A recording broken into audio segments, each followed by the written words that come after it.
Acura MDX. I thought we were done with this thing last night. Not the case. So, a couple things left to do. Speedometer doesn't work. We're suspecting a blown engine speed signal driver inside the engine computer. Unfortunately, that's the only thing wrong with the engine computer. The car drives fine, no check engine light. Speedometer does not work. Next thing, well, the AC needs a charge, but I'm measuring the parasitic draw, and it's been here overnight. The battery is completely topped off, 13.5 volts. The battery might be weak. We'll do a load test on that in a little bit. Almost 50 milliamps on the parasitic draw. That's not good. It should not be over 20 milliamps. So if you let this car sit for a few weeks, the battery's going to get pretty discharged. Now we have to chase a parasitic draw. But I noticed one thing. This car is equipped with an aftermarket Viper alarm remote start system. These things, in my experience, draw about 30 milliamps all the time. Plus, the car itself probably draws 15 to 20 milliamps normal draw. So when you add those two together, you get 50 milliamps, and that's not good. So we can try to unplug this Viper system, see if the parasitic draw goes away, at least eliminate that. And then I think we're gonna have to go shopping on eBay for a new engine computer.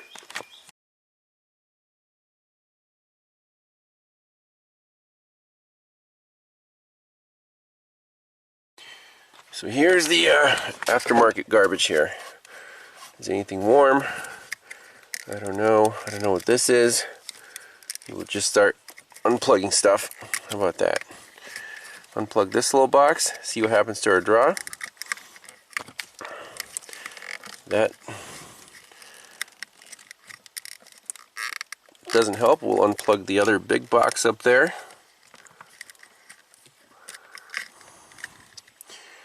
That might disable the whole car starting system. I mean, he's got fuses everywhere. Oh, I hate aftermarket stuff. Well, the little box didn't change anything. Let's unplug the big box. Alright, that's a little more reasonable.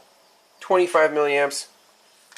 That's probably normal for this car. So that box is causing a 20 milliamp additional draw. Let's see if the car starts without the box.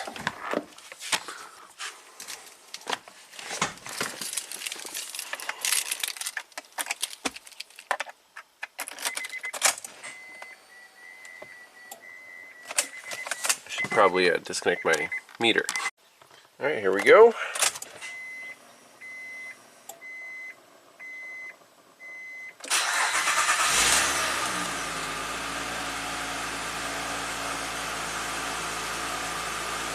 Okay, seems happy.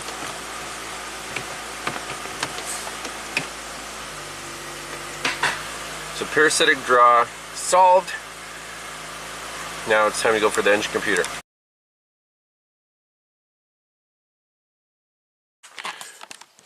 Okay, battery capacity check. So we're starting fully charged, 12.8 volts. Let's turn on the key and the headlights. So headlights on. We'll do high beams and key on. See how many amps we're drawing here. About 40 amps. 11.8 right now. And it's about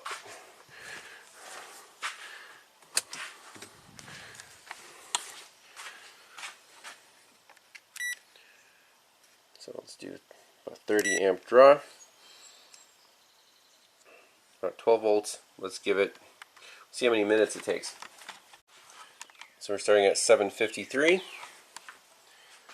11.9 volts. Now we're starting to drop like a rock here. 11.5 volts and dropping really fast. The car probably won't be able to crank. It's been about 7 minutes, So the capacity of this battery is, I'm guessing, maybe 10% of what it should be, maybe even less. Let's try to start it. There's the lights off. Let it recover a little bit. Dead. So, battery spanked.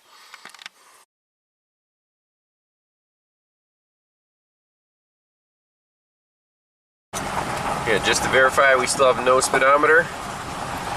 And our speed sensor voltage is just rock steady at 3.5 volts.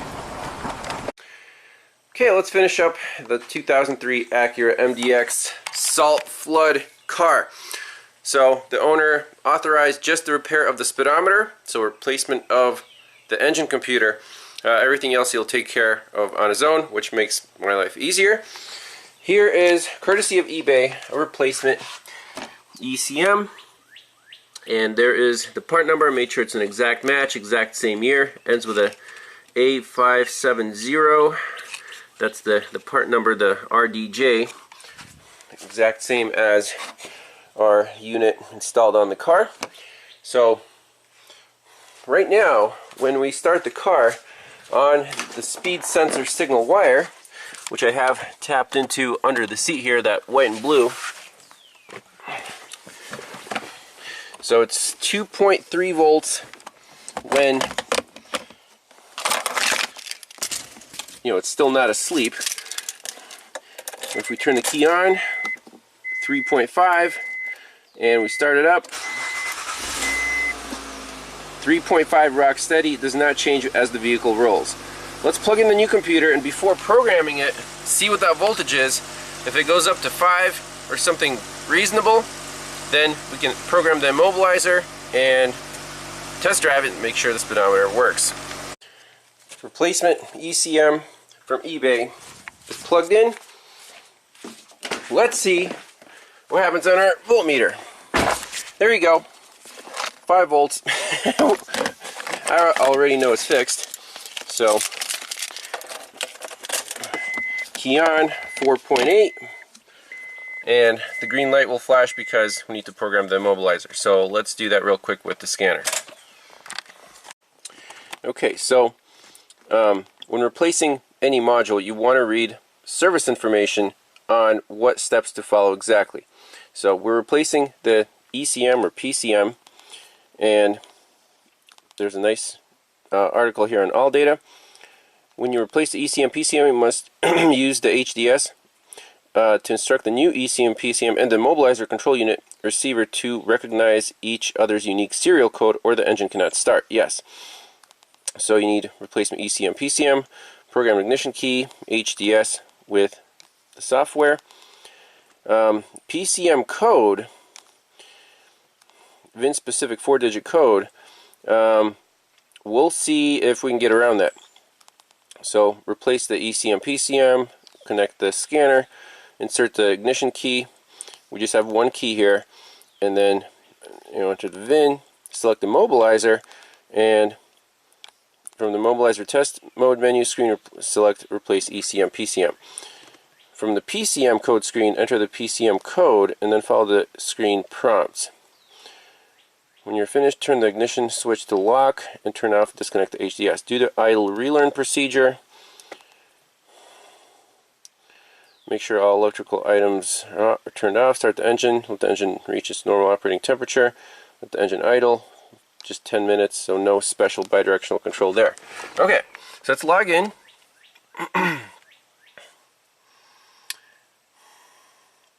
And we'll see if the VIN that comes up is from the replacement computer. And then we'll go into the immobilizer, do that ECM PCM replace procedure. So let's see what VIN it comes up with right now.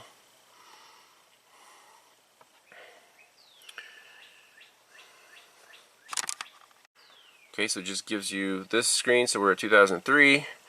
Okay. And let's go into the engine computer. I just want to see what codes are stored. Interesting. No trouble code in the ECM. So under special function here, you do have replace ECM, PCM, but that's not what we want. We want to go back and go to Immobilizer, which is right here, IMM, Immobilizer. Okay.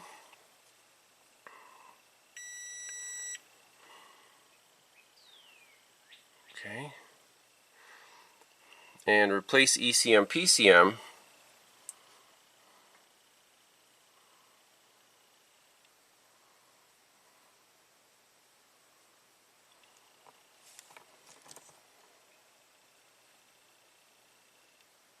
Communicating with the engine.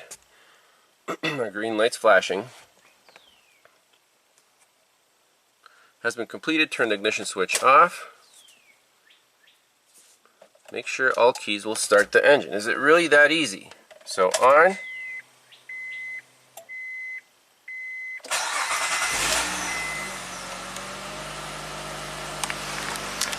I guess it's that easy. And let's see what our speedometer reading reads right now. So 4.8. If we start moving, see that? Let's try to catch it when it's low. Yep, low, high, low, high. Beautiful. So our speedometer should definitely work. We'll let it warm up, do its idle relearn.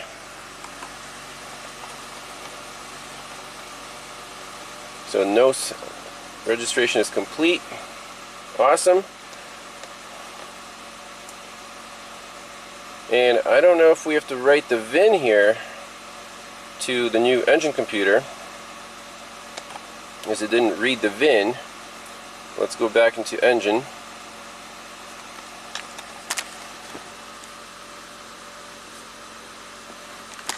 So in the engine computer menu, under module information, you can see there is no VIN.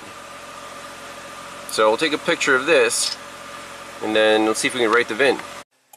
Okay, so special function.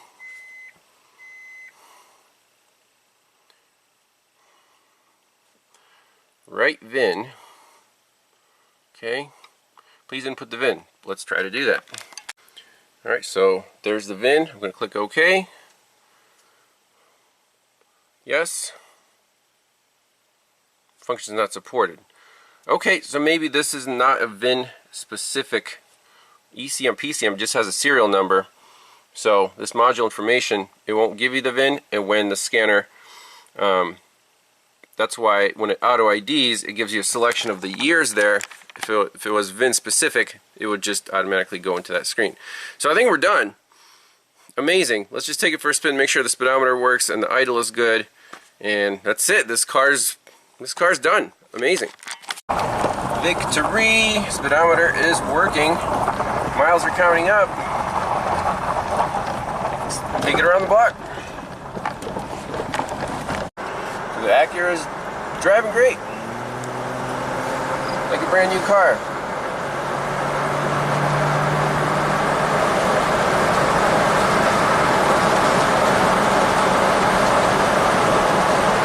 Fantastic.